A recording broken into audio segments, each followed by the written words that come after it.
Good morning. The title of today's talk, that's printed in our bulletin, is Sevenfold Nature.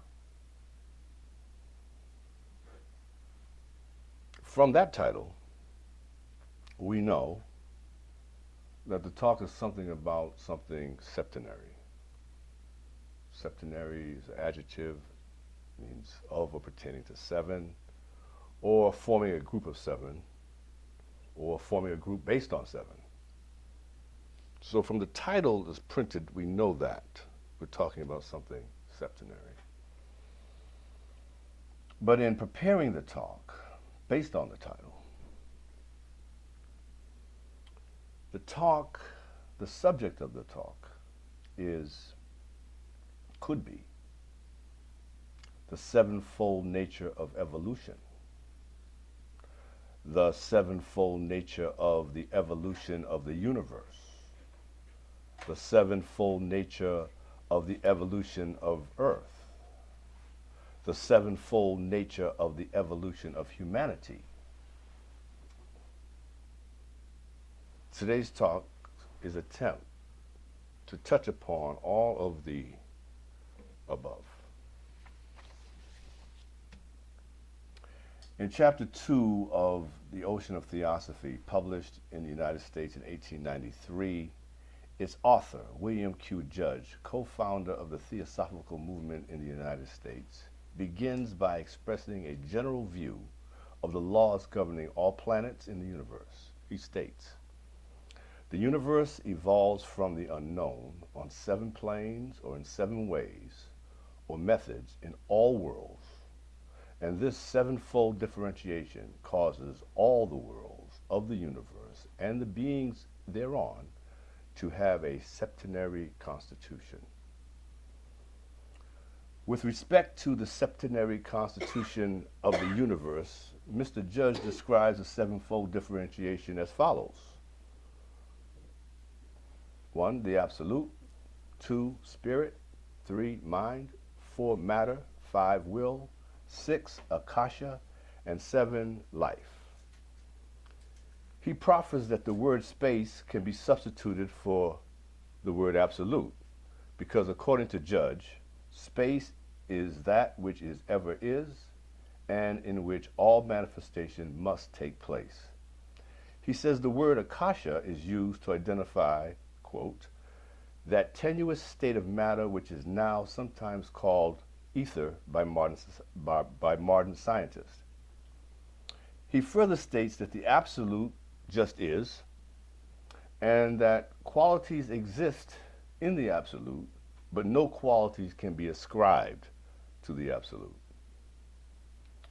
With respect to the evolutionary sequence of the universe, or sequence on the universal plane, Mr. Judge states that the first differentiation is spirit, and appearing with spirit is matter and mind.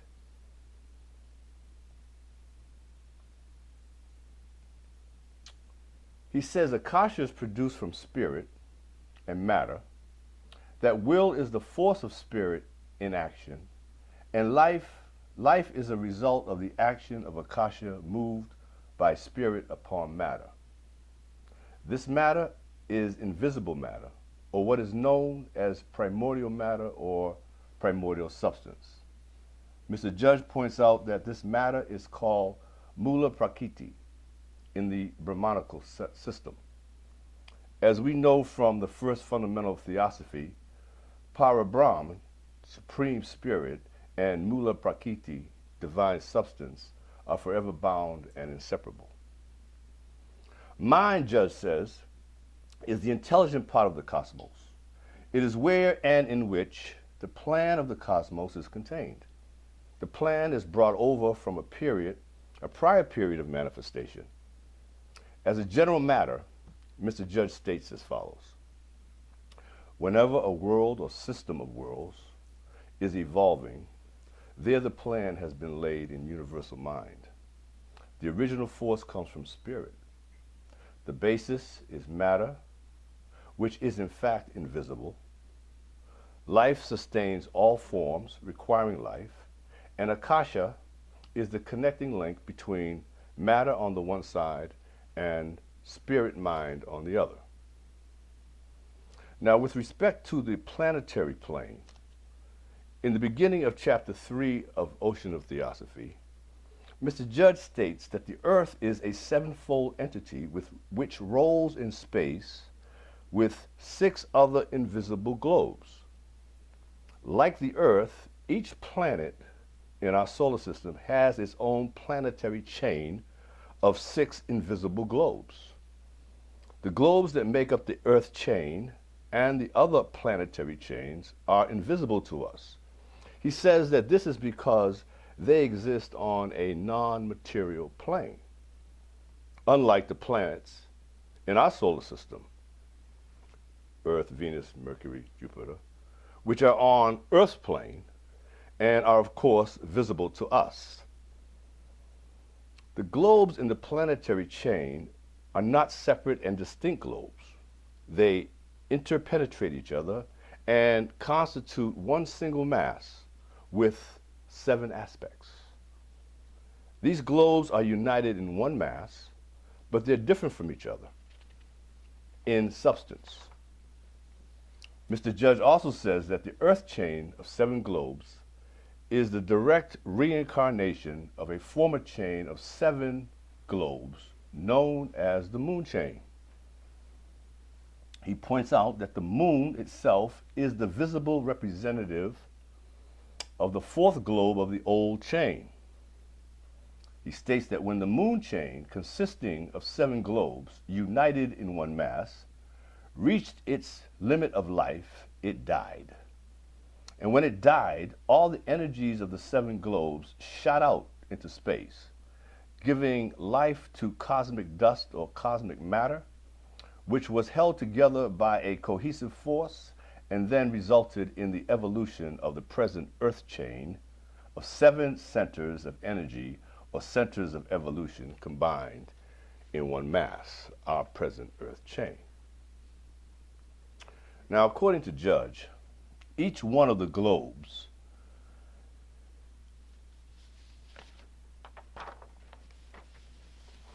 and I'd like to direct your attention to today's to our publication on our program activities inside.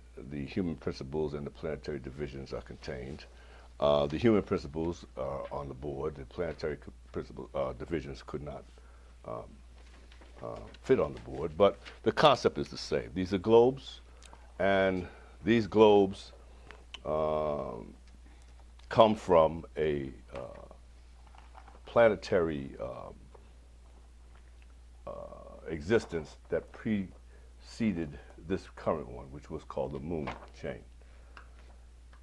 Each one of the globes is used by evolutionary law for the development of 7 races and of senses, faculties, and powers appropriate to that state of matter. Mr. Judge says the experience of all 7 globes is needed to make a perfect development. Around is a circling of the 7 globes and 7 centers of planetary consciousness. A race is the development of a race on each one of the 7 globes.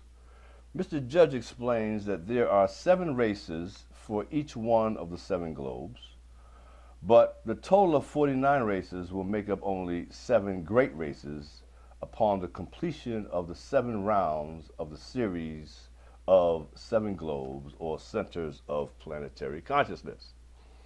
So that the cycle around each globe 7 times is going to lead to a point of completion, and during that series of rounds around the series of 7 globes, the evolution of man is going to be occurring, and Mr. Judge states that the appearance of 7 races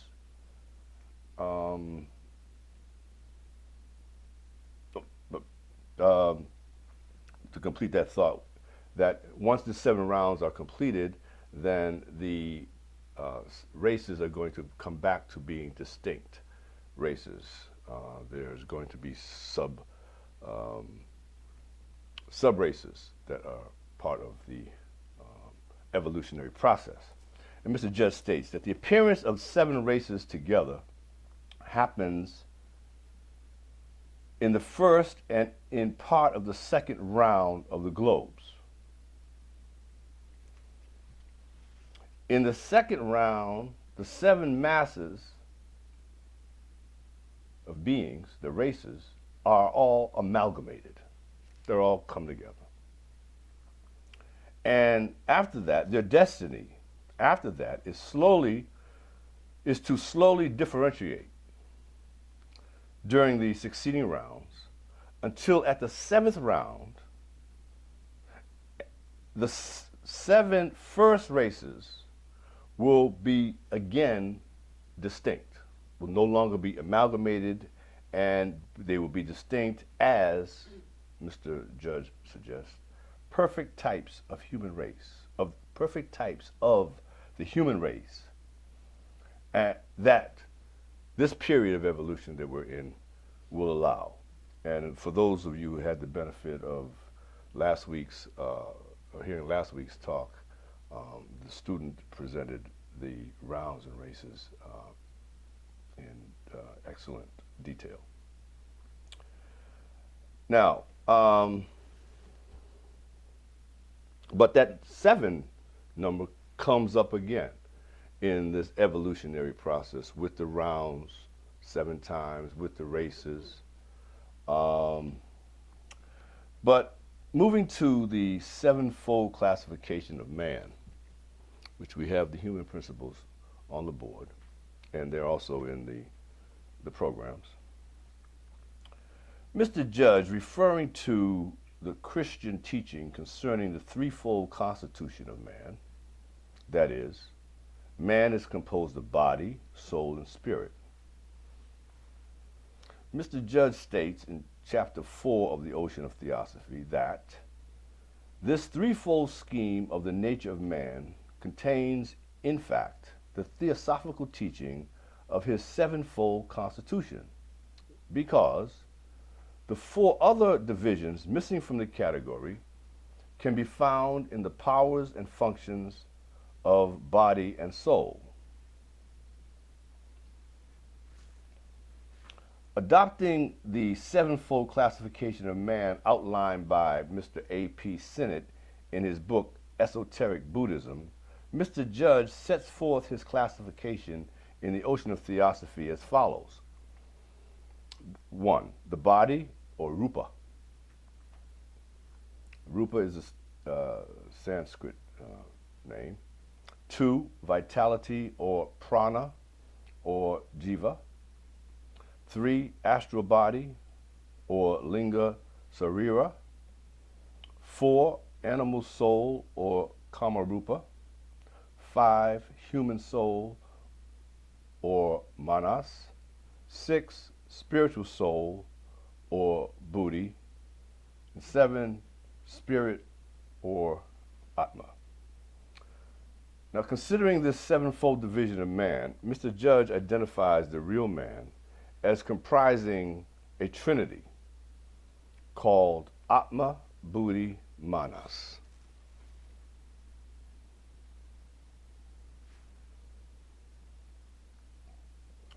Atma is spirit, Buddhi is discernment, and Manas is mind.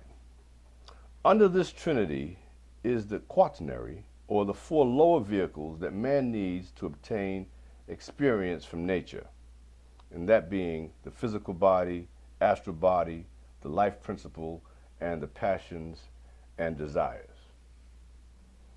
Mr. Judge says the 4 lower constituents are material, transitory, and subject to disintegration, and separation from each other occurs at death. The trinity, Atma, Buddhi, and Manas, however, is the real man, Mr. Judge states that the real man is the immortal pilgrim that reincarnates life to life and uses the lower instruments to get in touch with nature in order to know himself. Now, with respect to the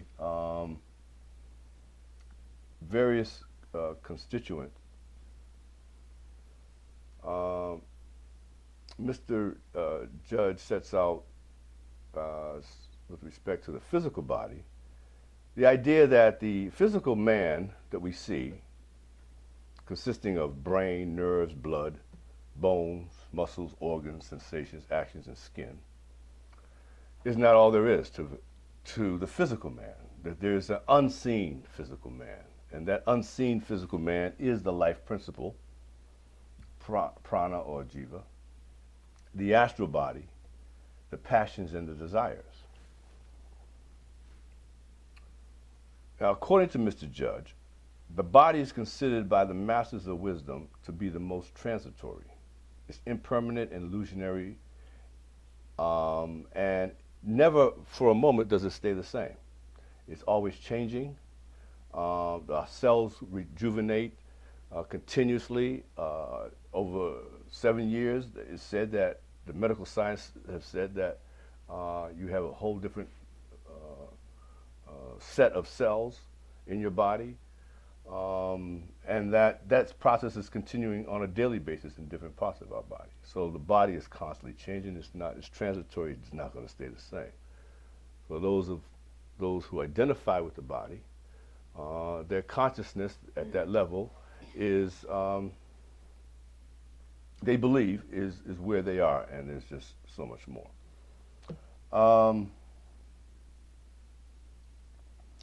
Mr. Judge states in the ocean regarding the life principle that life is not the result of the operation of the organs, nor is it that is life gone when the body dissolves. It is a universally pervasive principle. He says it's the ocean in which the earth floats. It permeates the globe and every being and object on it. It works unceasingly on and around us, pulsating against and through us forever. When we occupy a body, we merely use a more specialized instrument than any other for dealing with the life force. Strictly speaking, he says, prana is breath, and as breath is necessary for the continuance of life in the human machine,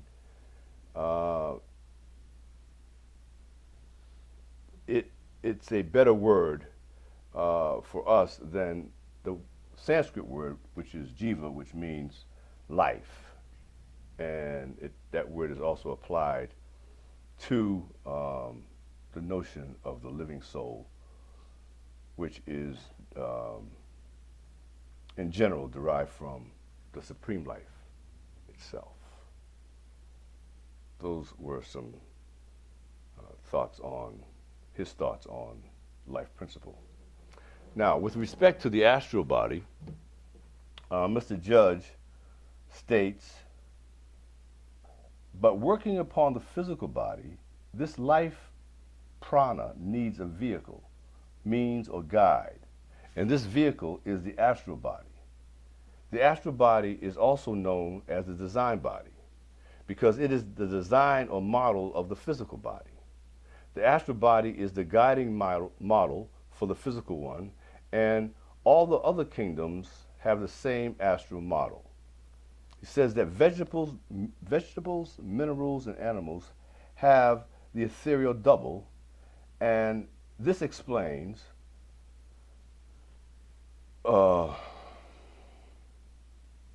which or why or how is it that a seed produces its own kind and that sentient beings bring forth their like. Mr. Judge further points out that the astral body has within it the real organs of the outer sense organs.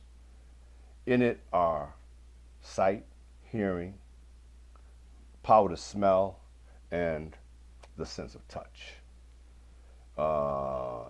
This, he says, is the real inner personal man. Now, with respect to the fourth principle, passion and desires, Mr. Judd states that the fourth principle is the balance principle of the whole seven. It stands in the middle, and from it, the ways go up or down. It is the basis of action and the mover of the will.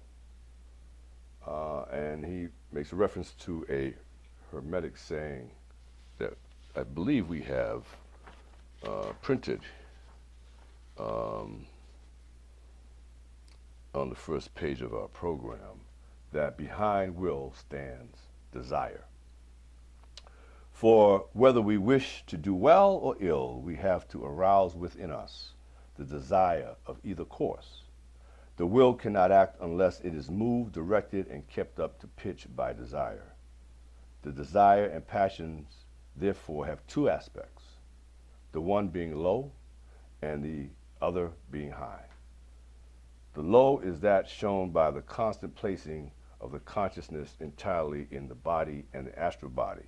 The high comes from the influence of an aspiration to the Trinity above of mind, booty, and spirit. And these aspects have been touched upon in various talks over the last several weeks. But they still bring true and need to be understood.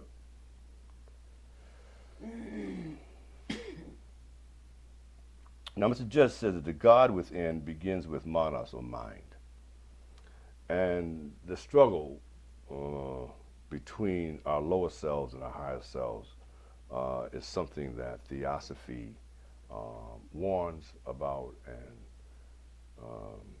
encourages us to find ways of reaching for our higher self, which leads to the fifth principle. The fifth principle is manas, which is translated as mind. Mr. Judge says it's the knower, the perceiver, the thinker. The sixth principle is buddhi, or spiritual discernment.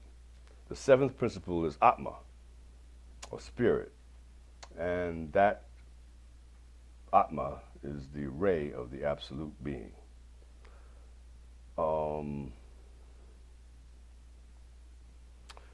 According to Mr. Judge, the course of evolution developed and produced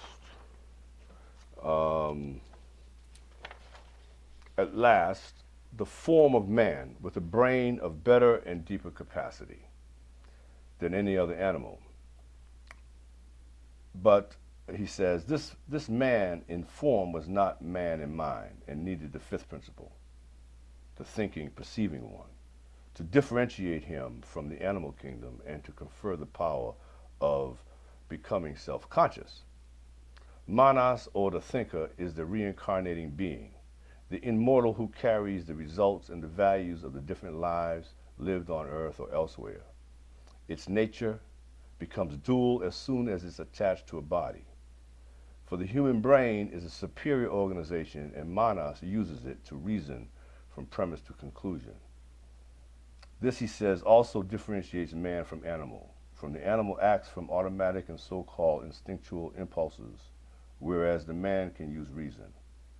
The lower and purely intellectual is the nearest to the principle of desire, and is thus distinguished from its other sides, which has affinity for the spiritual principle above. If the thinker then becomes wholly intellectual, the entire nature begins to tend downward. For intellect alone is cold, heartless, and selfish, because it is not lighted up by the two other principles of buddhi and atma. Now,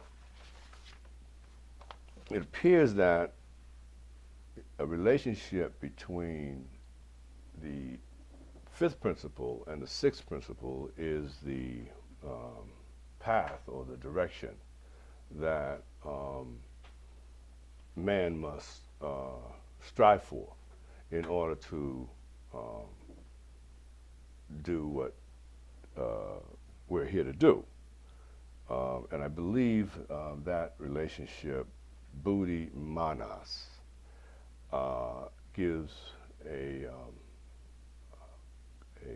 stage for man to attain, and that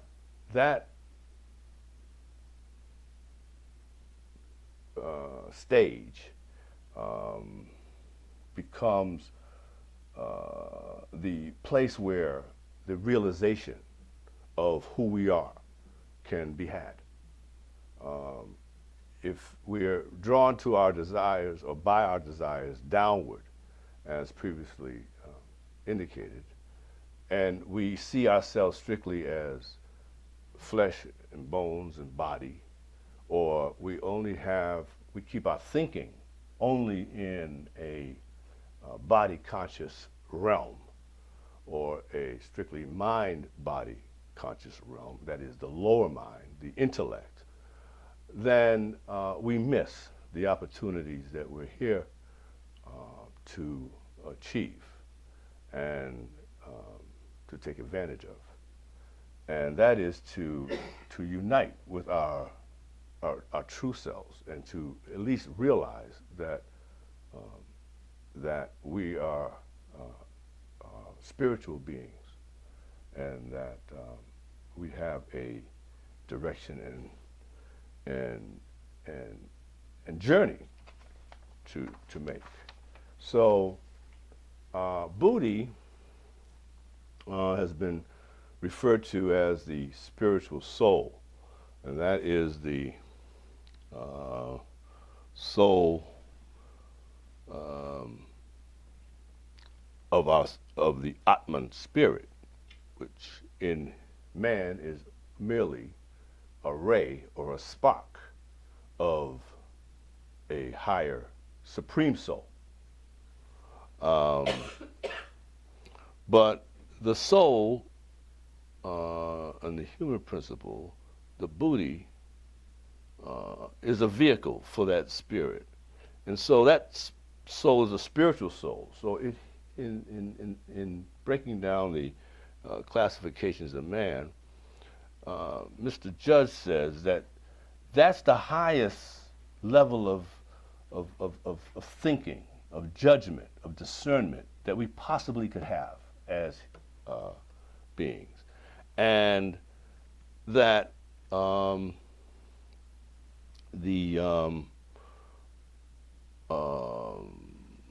so now, when we look at this diagram here again, we see again that the animal soul is merely another vehicle for the mind.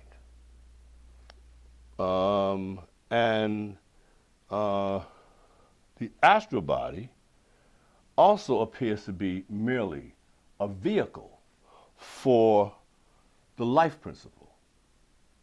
So when the Christians refer to man's composition or constitution being body, soul, and spirit, and Mr. Judge states that this is not different than the theosophical understanding, because these vehicles are merely for the functioning and the powers of the soul. The spirit, the mind,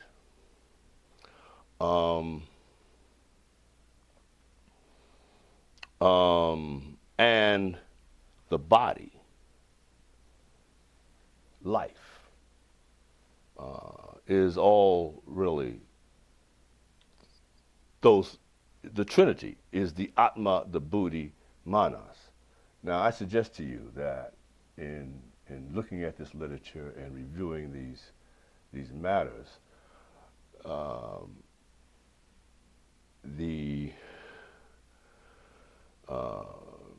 principle,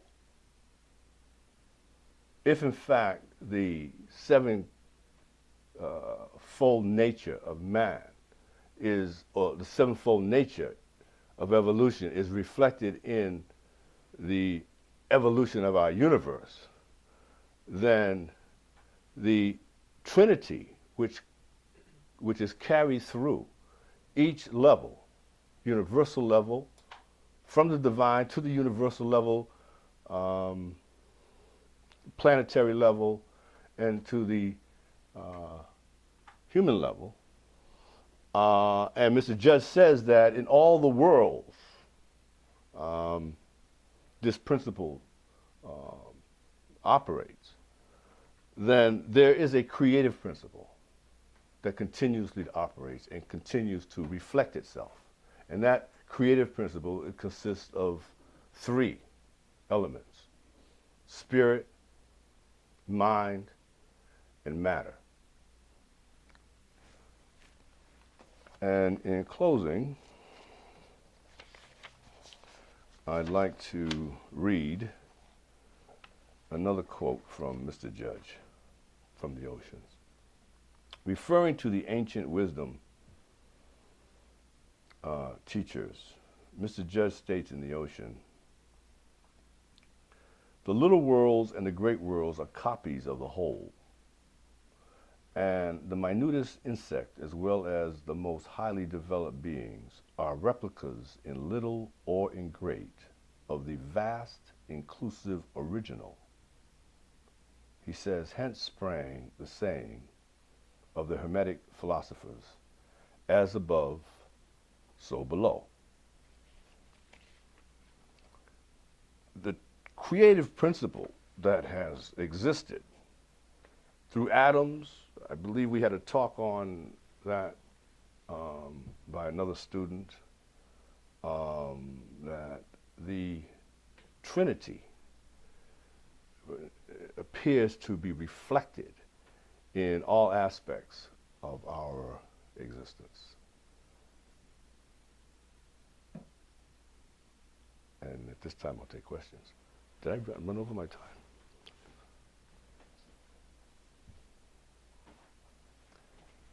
Yes. The statement was made that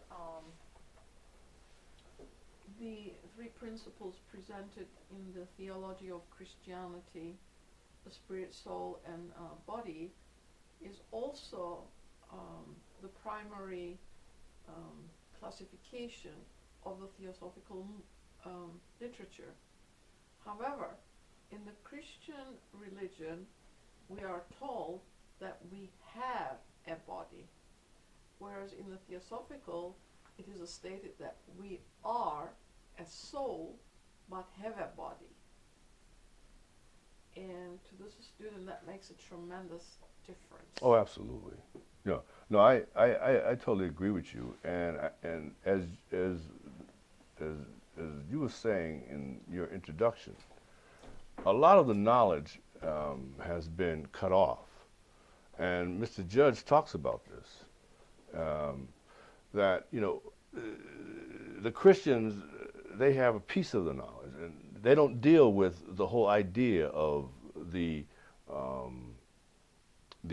globes, okay? And he says that if they he says that HPB said that had they divulged the sevenfold classification or the sevenfold nature of man, they would have had to bring in all of some of the things that we talked about in terms of the sevenfold nature of the universe and the sevenfold nature of the earth.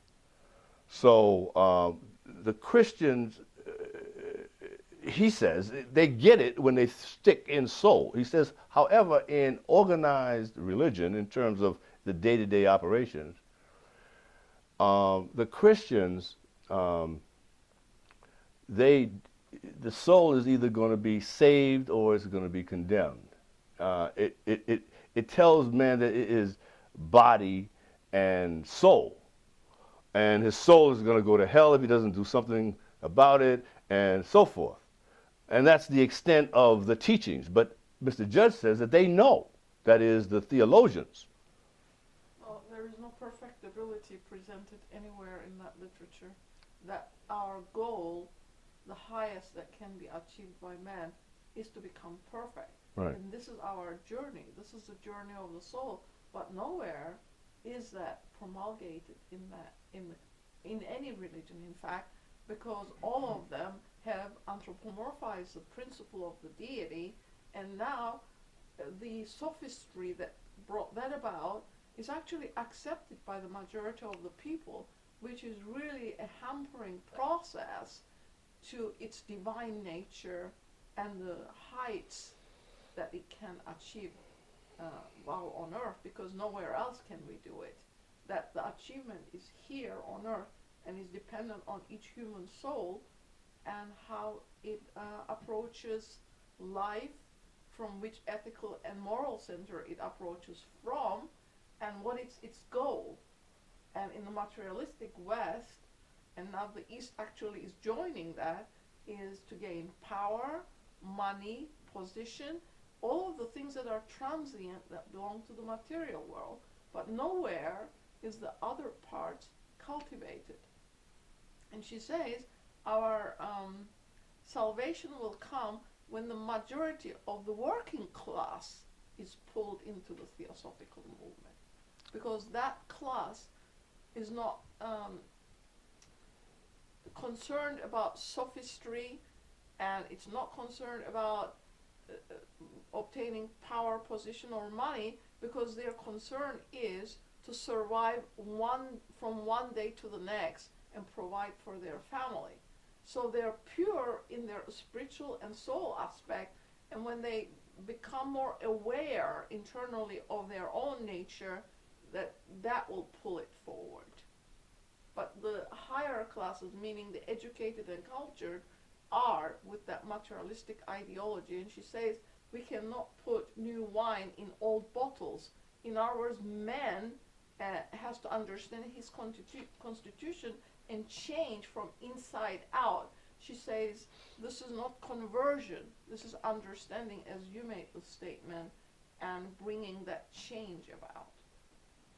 Well, the Western religions, they do a good job of keeping that away from the people that need to hear about it, and the ones that you refer to.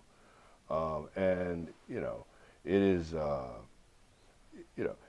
the danger and the problem from this student's perspective is the fact that occurs, that the true knowledge and the true information that has been hidden systematically from people and keeps them from knowing who they are, so that they can make the journey that student spoke about. But it's very difficult for those people who are taught, that to be body conscious opposed to being soul conscious, to wake up and do something else, because they're constantly fed those misconceptions and misunderstandings. Yes. Towards the beginning, you said that Akasha is the link between spirit and matter. And I've also heard that mind is the link between spirit and matter. So I was wondering if you could elaborate on what's the connection between mind and Akasha. That's a good question.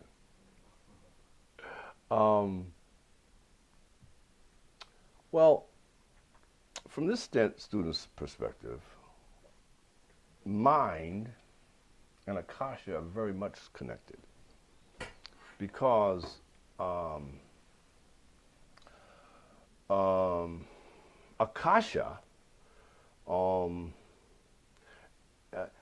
well, coming back to the Trinity of Atma, Buddhi, Manas, okay, spirit,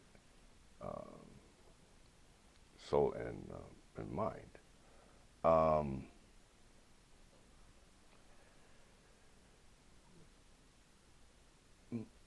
Things exist in mind.